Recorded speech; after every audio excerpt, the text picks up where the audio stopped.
여러분 안녕하세요. 한국 경제가 회복됐다라고 표현하는 기사들이 좀 많고 앞으로 회복될 여지가 많다.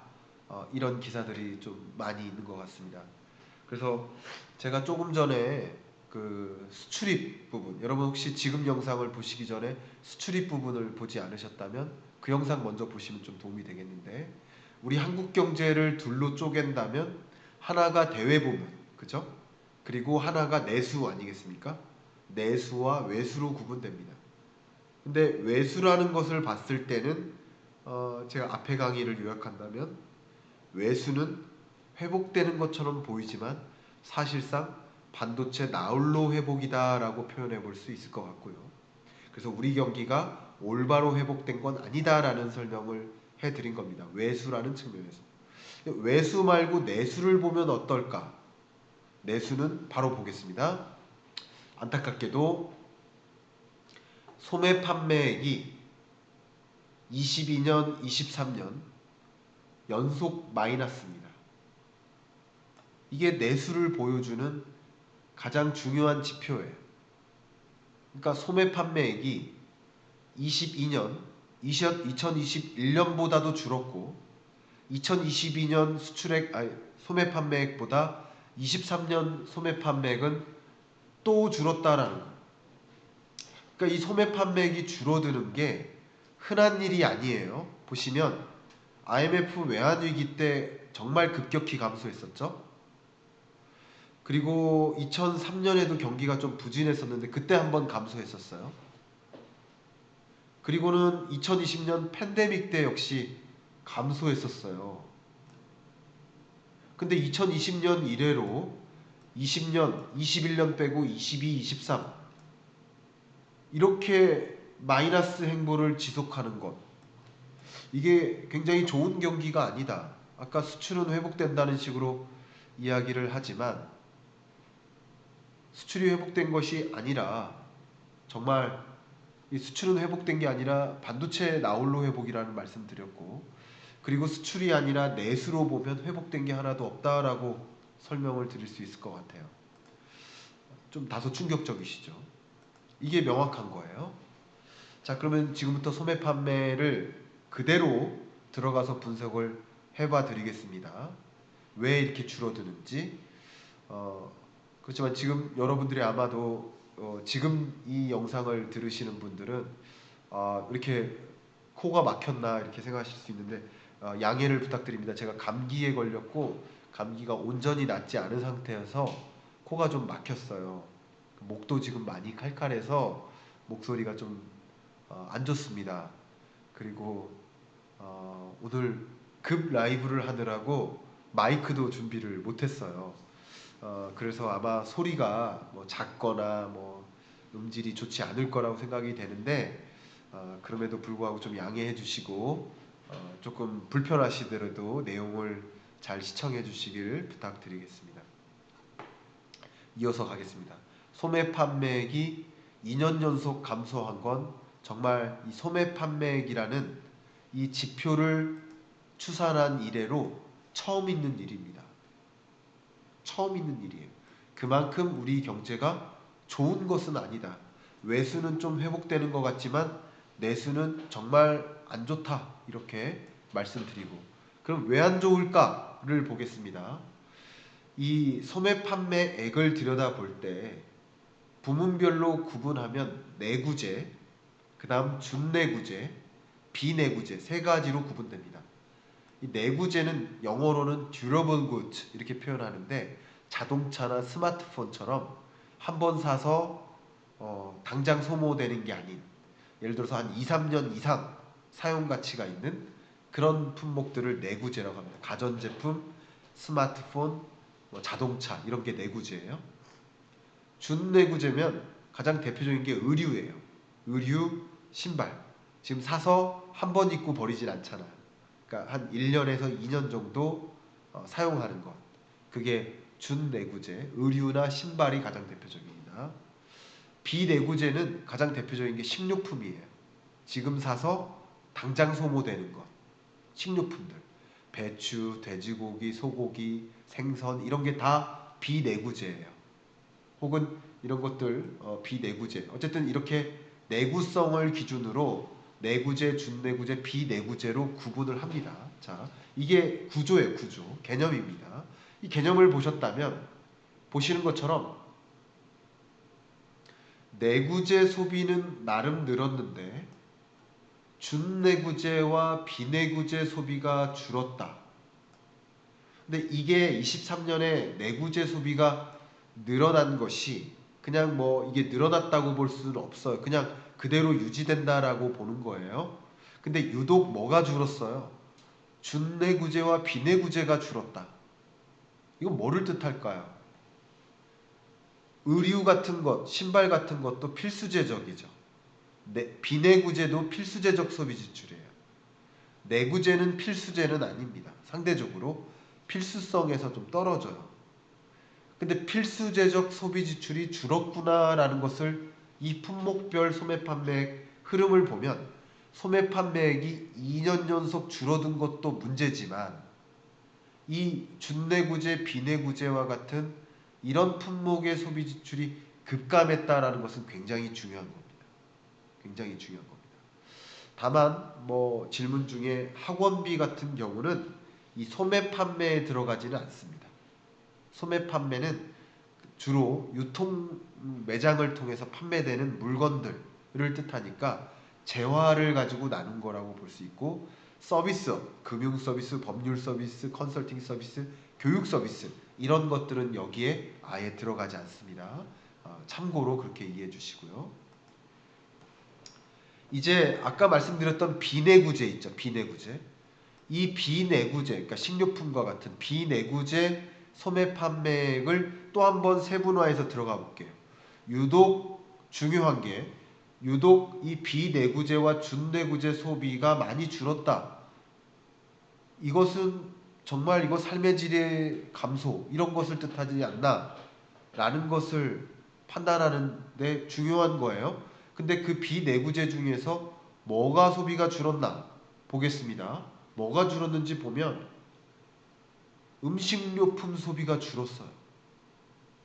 의약품 소비가 줄었어요. 화장품 소비도 줄었습니다. 그러니까 이게 필수재적 지출에 해당되는 소비 품목의 소비 지출이 줄었다라는 거예요. 이것은 그만큼 어떻게 보면 삶의 질이 떨어졌다라는 것을 반증해줘요. 근데 왜 이렇게 소매 판매액이 감소했을까? 소비가 감소한 이유는 뭘까? 특히 필수재적 지출이 줄어든 이유는 뭘까? 이 소비는 바로 소득의 함수예요. 그러니까 소득이 늘어나면 소비가 늘어나는 거고 소득이 줄어들면 소비가 감소하는 거예요. 우리 15분 경제 특강 책 보신 분은 다 이해하시죠? 이게 구조예요.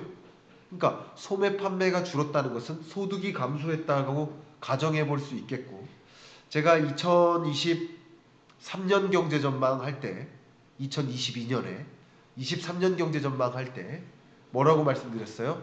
뭐 대단히 죄송한 표현이지만 모두가 가난해진다 라고 표현했고 정말 경험해보지 못한 경기 침체가 온다 라고 말씀드렸는데 그걸 증명해 줄 만한 데이터가 발표된 겁니다. 보겠습니다. 데이터를 보면요. 이 지금은 가처분 소득을 볼 거예요. 처분 가능 소득. 가처분 소득을 보면 통장에 찍히는 소득 수준을 보겠습니다. 근데 통장에 찍히는 그 소득을 우리는 명목 기준의 소득이라고 해요. 어렵지 않습니다. 근데 그 명목 소득은 어때요? 그렇게 줄지 않아요. 그쵸? 나름 유지되고 있어요. 그렇죠? 근데 실질 기준의 소득은 뭐냐면 물가 상승분을 반영한 소득이에요. 같은 100만 원으로 예를 들어서 3년 전에는 100만 원으로 짜장면 100그릇 사 먹었어요. 근데 지금의 경우에는 100만 원으로 짜장면 100그릇 못 사 먹어요. 짜장면 가격이 올라서 이제 100만 원 가지고는 짜장면 80개밖에 못 사 먹어요. 물가 상승분을 반영한 실질 소득을 봐야 됩니다. 이해가시죠? 구매력을 평가한 거예요. 여기 보시면 실질 소득을 가지고 본다면 어때요? 실질 소득을 기준으로 본다면 감소하고 있지 않습니까? 그러니까 가끔 그런 답변을 하세요. 저는 통장에 소득 안 줄었어요. 통장 소득 안 떨어지고 있는데요. 저 대기업 직장인입니다. 가난해지지 않았습니다. 이렇게 말씀하시는 분들이 계실 수 있지만 제가 드리는 이야기는 평균적으로 그 여러분의 통장에 찍히는 그 소득이 줄지 않았을지라도 보시는 것처럼 실질 소득이 감소하고 있는 흐름이기 때문에 죄송한 표현이지만 모두가 가난해지고 있다. 평균적으로 가난해지고 있다라고 설명드렸던 겁니다. 그리고 제가 모두가 가난해진다라는 표현은 이코노미스트로서는 모두라는 표현은 5천만 명이 다 한 명도 빠짐없이 가난해집니다. 이런 뜻이 아니라 이코노미스트 관점에서는 경제의 3대 주체, 가계, 기업, 정부 모두가 가난해진다 라는 뜻이었습니다. 뭐 이런 말씀은 여러 차례 드렸지만 가계도 지금 평균적으로 가난해졌다 라고 증명했고요. 기업도 가난해지고 있죠. 이 부분 제가 추가적으로 설명드리지 않아도 되죠. 정부도 가난해지고 있죠. 세수가 부족하잖아요. 재정적자가 심해지잖아요. 기업 부채 문제 심각하잖아요. 가계 부채 문제도 심각하잖아요. 3대 경제 주체가 부채에만 의존하고 소득 수준이 떨어지고 있다. 모두가 가난해지고 있다. 라고 말씀드렸던 거고 뭐 이렇게 말씀드리면 좀 거만하게 들리실까봐 좀 조심스럽지만 뭐 이 데이터로서 충분히 그런 부분들이 입증이 되고 있는 게 아닌가 생각합니다. 그렇게 생각합니다. 저는 소매 판매가 감소한 배경이 뭐라고요? 소득이 감소해서 실질 소득이 감소해서 라고 볼 수 있어요. 또 소매 판매가 왜 감소했어요? 이 물가 상승분인 거죠. 우리나라의 물가 상승률도 그렇고 미국 물가 상승률은 9.1% 22년 6월에 기록했을 때 41년 만에 최고치에 달하는 고물가. 우리나라는 IMF 외환위기 이후 처음 직면하는 고물가 24년 만에 고물가 이 6.3%라는 물가 상승률이 24년 만에 최고치예요. 그만큼 엄청난 고물가가 등장했으니까 당연히 소매 판매가 늘어날 수가 없는 거죠. 그렇죠? 소매 판매가 감소한 배경은 또 뭐가 있어요? 그렇죠. 가계부채가 또 늘어서 빚을 짊어지고 있으니까 또 이자 상환 부담이 있으니까 이게 무슨 말이냐? 소득이 있습니다. 통장에 찍히는 소득이 있어요. 그 소득은 가처분 소득 기준으로 4대 보험 같은 거 다 빠지죠. 국민연금 이런 게 빠지죠. 빠지고 남은 소득 중에서 또 이자 상환 부담이 있죠. 이자 상환액 이것까지 해야 말 그대로 소비할 수 있는 처분 가능한 소득 아니겠습니까? 근데 뭐 3년 전에도 1억 대출 지고 있었고 지금도 1억 대출입니다. 그러나 같은 1억 대출이라도 이자 상환 부담은 훨씬 커지지 않았습니까? 그러니까 소득은 늘지 않고 줄고 있는데 물가는 오르고 있고 이자 상환 부담은 커지니까 결과적으로 소비할 여력은 소비 축소 규모보다 소득 축소 규모보다 소비 축소 규모가 더 커질 수 있겠죠. 그걸 보여드린 겁니다. 가계부채. 그리고 앞에 말씀드렸던 것처럼 또 가계부채 규모만 늘어난 게 아니라 금리까지 이렇게 올라갔으니 그죠? 높은 금리에 같은 가계부채 규모도 늘었지만 1인당 가계부채 규모도 늘었지만 같은 가계부채 규모에서 이자 상환 부담은 금리가 올라가면서 더 커졌으니까 당연히 1인당 이자 상환 부담 뭐 이런 것들은 굉장히 크게 가중된 거라고 볼 수 있겠죠. 그러니까 소비할 수 있어요, 없어요? 소득은 줄죠. 물가는 오르죠. 부채는 더 많아지죠. 이자 상환 부담은 더 커지죠. 어떻게 소비할 여력이 있겠습니까? 자, 이런 상황입니다. 그리고 제가 마지막으로 한 가지 더 중요하게 강조하고 싶은 것은 요즘 방송에서 많이 나오는 주제예요. 아마 이 소비의 양극화라는 주제 많이 나오는데 그 이야기가 나올 때마다 아마 제가 방송에서 코멘트하는 그런 이야기를 많이 보셨을 겁니다. 잠깐 설명드리겠습니다. 좀 엄중하게 말씀드릴게요. 고소득층, 5분위 고소득층의 경우에는 소득이 그나마 7.4% 증가했습니다. 그러니까 평균적으로 소득이 감소했다는 건데, 근데 5분위는 7.4% 증가했어요. 근데 1분위 저소득층은 소득의 절대액이 감소했습니다. 절대액. 이게 뭘 얘기하느냐? 지금 이게 명목 기준이에요. 제가 아까 보여드렸었던 이 명목 기준의 소득이 평균적으로 줄지 않았다고 말씀드렸는데, 고소득층은 급격히 늘었고 저소득층은 오히려 줄었다라는 것을 보여드리는 거예요. 지금 이게 뭐죠? 소득의 양극화죠. 더 추가적으로 말씀드릴게요. 더 심각한 건 그래도 4분위 고소득층은 소득이 꽤 늘었고 물가 상승률이 대략 4% 수준이니까, 대략, 그죠? 물가 상승률보다는 소득 증가율이 높았기 때문에 그 고물가에 따른 충격을 상대적으로 피해 나간 거예요. 소득이 많이 늘었기 때문에. 근데 2분위, 3분위와 같은 중저소득층의 경우에는 물가 상승률보다 소득 증가율이 낮았기 때문에 평균적으로 실질 소득이 줄어듦을 보여주는 근거가 됩니다. 그러니까 이게 뭐죠? 소득의 양극화죠. 고소득층은 소득이 늘었고 저소득층은 소득이 줄거나 물가 상승률보다 소득이 안 늘었으니까 소비할 여력이 축소되는 거죠. 자, 이런 소득의 양극화는 또 왜 일어나는 걸까요? 제가 여러분께 이론적으로 설명드릴 때 많이 강조해 드리는 것이 엥겔 지수거든요. 엥겔 지수가 뭐냐면요, 여러분 소비 지출액이 100만 원 있다고 해볼게요. 그 100만 원 중에 얼마만큼을 식료품 사는데 쓸까? 그게 엥겔 지수예요. 100만 원 한 달 쓰는데 100만 원 중에 20만 원어치 뭐 소고기, 뭐 두부, 배추 이런 식료품 사는데 쓴다. 그러면 그 엥겔 지수가 몇 퍼센트예요? 20%죠. 그게 엥겔 지수입니다. 어렵지 않죠? 여기 보시면 평균적으로 엥겔 지수는 13.5%예요. 근데 1분위 저소득층일수록 엥겔 지수가 높죠. 5분위 저소득층일수록 엥겔 지수가 낮죠. 이게 뭐를 보여줍니까? 그만큼 식료품 가격이 치솟을 때 그 식료품 가격의 물가 상승에 따른 그 삶의 압박, 삶의 질의 축소, 소비 여력의 축소, 이건 누구의 것이라는 거예요? 저소득층의 것이라는 거예요. 상대적으로 고소득층은 배추 가격 올랐다고? 김 가격 올랐다고? 돼지고기 가격 올랐다고? 나는 그거 오른지 몰라 라고 하는 거예요. 왜냐면 이게 무슨 뜻이냐면 5분위는 월 소득이 예를 들어 1000만 원인데 식료품 사는데 100만 원어치 쓰는 거고요.